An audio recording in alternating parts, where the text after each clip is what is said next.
నమస్కారం NSTV news కి స్వాగతం. నా పేరు సంధ్య. ముందుగా వార్తల్లోని ముఖ్యాంశాలు. రైతే రాజని, వ్యవసాయమే మన వెన్నుముక్కని, మన రాష్ట్రం వ్యవసాయ ఆధారిత రాష్ట్రమని, వ్యవసాయమే మన బ్రతుకు తెరువని, మన రాష్ట్ర అభివృద్ధి వ్యవసాయం మీద ఆధారపడి ఉందని కొత్తపేట ఎమ్మెల్యే బండారు సత్యానందరావు వ్యాఖ్యానించారు.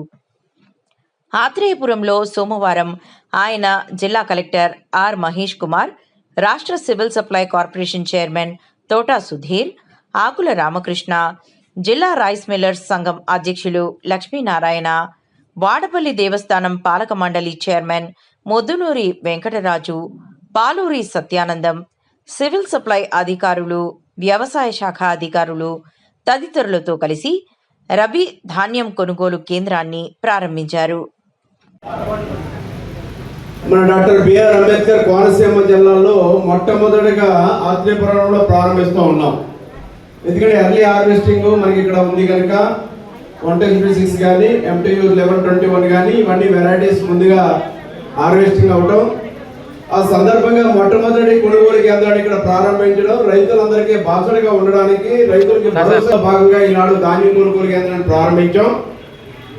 ఈ కార్యక్రమ ప్రారంభ సందర్భంగా గౌరవ జిల్లా కలెక్టర్ గారు డాక్టర్ రావురాల మహేష్ కుమార్ గారు, రాష్ట్ర civil supplies corporation chairman Shri Thota Sudheer గారు, మిత్రులు శ్రీ ఆకుల రామకృష్ణ గారు, మన డిఎస్ఓ గారు, అలాగే డిఎం సివిల్ సప్లైస్ వారు, వేదిక నిర్వహించిన జిల్లా డాక్టర్ బిఆర్ అంబేద్కర్ కోనసీమ జిల్లా రైస్ మిల్లర్స్ సంఘ అధ్యక్షులు మిత్రుడు శ్రీ లక్ష్మీనారాయణ గారు, వాడపల్లి దేవస్థానం చైర్మన్ గారు మొదలూరు వెంకటరాజు గారు, సీనియర్ బీజేపీ నాయకులు రాష్ట్ర నాయకులు పాలూరి సత్యానందరావు గారు, మన జిల్లా జేడీ శ్రీ రామారావు గారు, అగ్రికల్చర్ జేడీ గారు, వేదికలో ఇచ్చినటువంటి వివిధ పదవుల్లో ఉన్న అంటే ఆత్మ కమిటీ చైర్మన్ బాలాజీ గారు, marketing committee vice chairman Kantachetti Srinivas గారు, లొల్ల సర్పంచ్ గారు జగన్నాథ గారు, ఆత్మ కమిటీ జిల్లా మెంబర్ గారు Shri Mudapa Krishnamurthy garu, FCI government of India food corporation of India director Shri Vikas garu, DR cooperatives వారు, ఇంకా వేదిక సొసైటీ అధ్యక్షులు భద్రరాజు గారు, కొత్తపేట తాలూకా రైస్ మిల్లర్ సంఘ అధ్యక్షులు శ్రీ ఉడికలి పాపారావు గారు. 29,947 ఎకరాల్లో వరి సాగు చేయడం జరిగింది. దీనికి గాను సుమారుగా 5 లక్షల టన్నుల ధాన్యం దిగుబడి వస్తుందని చెప్పేసి అంచనా మీకు తెలియని కాదు. రైతే రాజు, వ్యవసాయమే మనకి వెన్నుముక.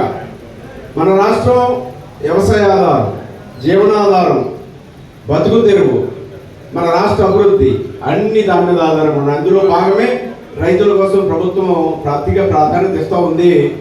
అందులో భాగంగా గత ప్రభుత్వం అనేక ఇబ్బందులు పడ్డారు. ధాన్యం అమ్ముకోవడానికి కూడా దిక్కులేనటువంటి పరిస్థితి, దౌర్భాగ్యమైనటువంటి పరిస్థితి. ధాన్యం అమ్ముకుంటే డబ్బులు వస్తాయో రావని పరిస్థితి, గిట్టుబాటు ధర వస్తాదో రాదని తెలిపింది, యూరియా బస్తాలు వస్తాయో రావో తెలియని పరిస్థితి, బరకాలు ఉంటాయో లేవో తెలియని పరిస్థితి, అనేక రకాలైనటువంటి ఇబ్బందులు గత ప్రభుత్వంలో. ఈకేవైసీ చేయడానికి ఇబ్బంది, వెళ్ళిన ధాన్యం ఎక్కడికి వెళ్తుందో తెలియదు, ఎన్ని నెలలకు డబ్బులు వస్తున్నాయో తెలియదు. అలాంటి దౌర్భాగ్యమైన పరిస్థితుల్లో గత వైసీపీ ప్రభుత్వ పాలనలో, జగన్మోహన్ రెడ్డి గారి పాలనలో మనం చూడటం జరిగింది. వాటన్నిటినీ సర్దిద్దుకుని ఈనాడు ధాన్యానికి డబ్బులు 48 గంటలు కాదు కదా, కొన్ని గంటల్లోనే డబ్బులు పడతా ఉన్నాయనే విషయాన్ని సగౌరవంగా మీకు తెలియజేస్తా ఉన్నాను.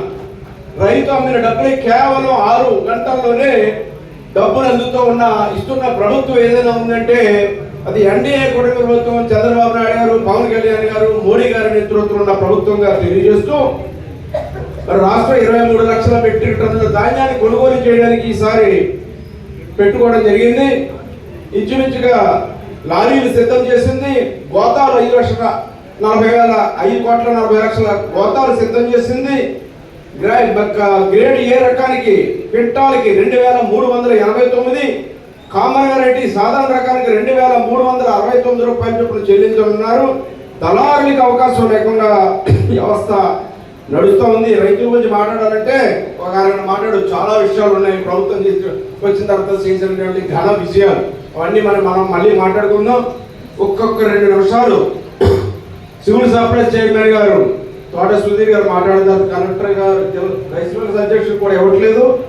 ఎస్ఐ నెంబర్ గారికి ఇవ్వట్లేదు, ఎవరికి ఇవ్వట్లేదు. సుధీర్ గారు మాట్లాడేది, కలెక్టర్ గారు మాట్లాడిన తర్వాత మేము బడుగోళ్ళకి వెళ్ళాలి, వాతావరణం బాగుండలేదు, లంకలో కార్లు వెళ్తామో తెలియదు. అక్కడ కూడా గ్రాయింట్స్ ఇప్పుడు చాలా ముఖ్యమైన కార్యక్రమం ఈరోజు అక్కడ పెట్టుకున్నాం.